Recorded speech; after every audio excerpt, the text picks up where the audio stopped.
Simple golf tip today that makes any golf swing easier to understand, but also it works with every single club. We're talking about that hinge.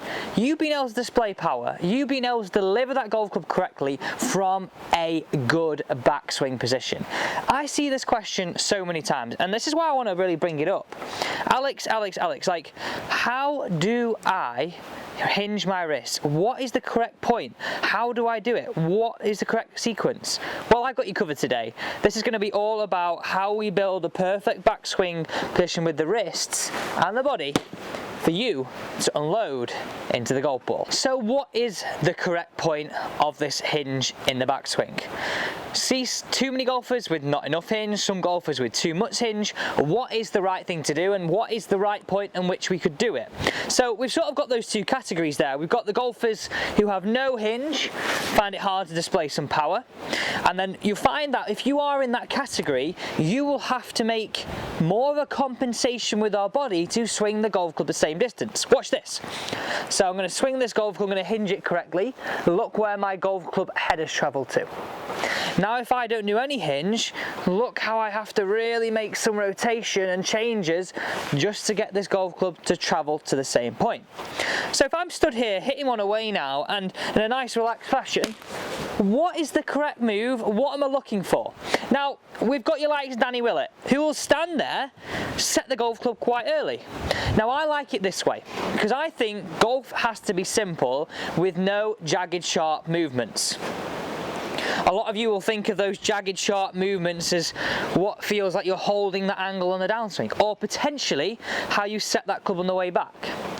I don't want that to be the case. I want this to be the case, and I want this to be your plan to allow you to unload power, to allow you to control the club face, to allow you to be more consistent with an iron, but also with the big bruiser as well, because that's what eludes probably 80% of club golfers. Now if you are enjoying this video at any point, I would appreciate if you could hit that thumbs up button, guys. It helps me and it really helps this video grow. So I think this is a drill that you could do with a golf club, but also if you're watching it at home, please join along with no golf club as well.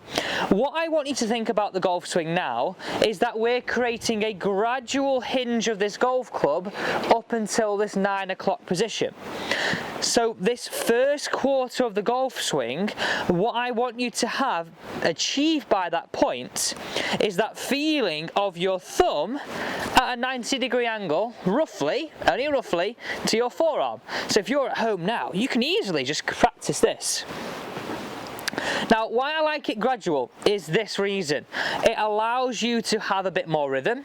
It allows everything to create a bit more of a synced up backswing, but also it gives you the feeling of an elastic band pulling back to unload on the way down.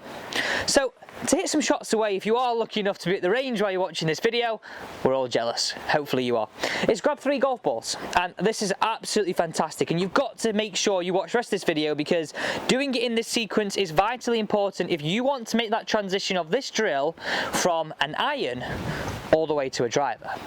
So first golf ball away, we're going to hit this one away nice and relaxed, nice and simple. Can we make that gradual set up to 9 o'clock? And just swing through to that 9 o'clock position on the way through. Now if you're hitting that first golf ball away and you're finding it hard to set that golf club, stop strangling it. Stop strangling it. We have that continuum, right? A lot of us, if we put it at 1 with letting the club go, 10 being strangling it to absolute death, we're probably more at 10. Make sure you sit your grip pressure 5, 6 out of 10. That's really, really key. So again, ball 2, I'm going to swing to that 9 o'clock position. And what I'm looking for there, you'll be able to see this from that down the line perspective as I do this, is that feeling of a flat wrist and my thumbs up to the sky. So again, nice and relaxed, give it a waggle, be loosey-goosey, and through.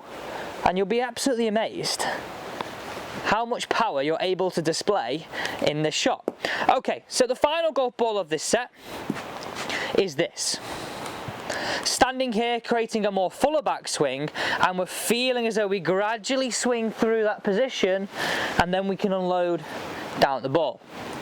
Okay, so we're in again, swing through that position, unload, down at the ball. You'll be amazed how much power you're creating. So I would then go and complete that exact same process with your driver, only at a slow speed to begin with, and increase it gradually. Now, why is wrist hinge important? I sort of gave this little bit of a secret away right at the start, but watch this. No wrist hinge, wrist set. You can clearly see the difference to what I can put into that golf ball with actually what is not a lot of effort. So if you can stand there really feeling as a gradual wrist hinge, you now have the ability to unload that down at impact. If you have too much, we tend to see it thrown away too early. If you don't have enough, we have nothing to give. We have no to give. Now, a lot of you will relate to this analogy, and probably if you've got grandkids or you've got children of your own, doing it to you, hitting the back of the legs with a wet towel. You would always be loose, but you'd always be able to set these wrists that amount to unload that power. So you can see everyday analogies here that are allowing you to swing the golf club better. So if I just grab driver here, just to show you what we'd be looking for with that driver in your hand, it is exactly the same movement to the point we're trying to feel this position here, and it's a gradual wrist set throughout this whole backswing. Just look how it all becomes a one-piece backswing, not movements that happen everywhere. It's a nice simple one today that not only works with your irons, but it also works with your driver, and I know it's going to give you more control of your club face, more control of the speed and the power in your golf swing. There's just one final caveat I want you to leave you with here. When we talk about grip pressure, let's make sure we've got that grip in the correct position.